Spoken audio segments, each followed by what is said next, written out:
The pioneers get the arrows, the settlers get the land.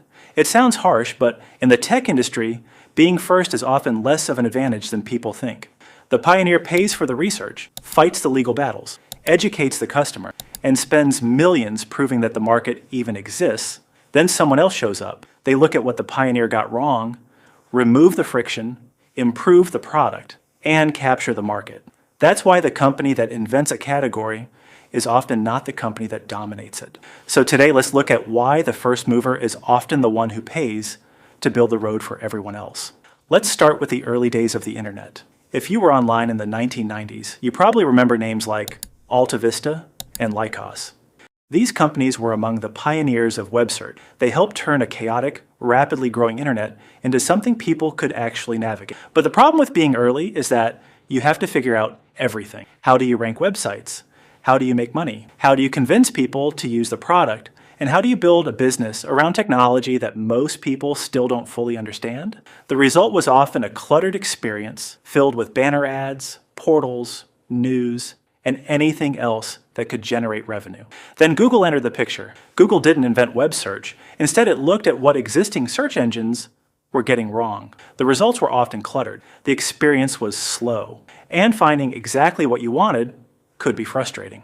Google focused on one thing: giving people better search results with a simpler experience. The pioneers helped prove that the market existed. Google figured out how to dominate it, and that pattern appears everywhere in technology. Take ridesharing. Before Uber and Lyft became household names, companies like Sidecar were already experimenting with peer-to-peer ridesharing. They were operating in a world where regulators were still trying to figure out what ridesharing even was. Taxi commissions were pushing back. Customers had to be convinced that getting into a stranger's car could be safe. And the entire business model was still being tested in real time. Early companies helped prove that the idea could work, but proving an idea and scaling an idea are two completely different challenges. By the time the market became more familiar with ride-sharing, companies like Uber and Lyft had the capital, brand recognition, and scale to expand aggressively. The pioneers helped clear the path. The companies that came later were able to move faster on a road that had already been partially built. And now, we're seeing the same pattern play out with artificial intelligence. Right now, we're still in the early stages of a massive technological shift. Companies are spending billions building foundational models. They're dealing with enormous infrastructure costs. They're facing copyright lawsuits, regulatory uncertainty, and questions about how these systems should actually be used.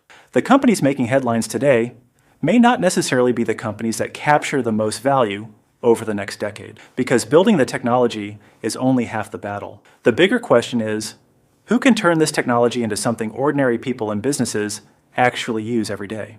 The biggest winners in AI might not be the companies building the largest models. They could be the companies that take powerful technology and make it simple. The companies that focus on a specific industry. The companies that solve a real problem. The companies that build distribution, trust, and a product people actually want to use. In other words, the pioneers may build the technology, but the settlers may figure out how to turn that technology into a business. And that's the lesson for investors and entrepreneurs.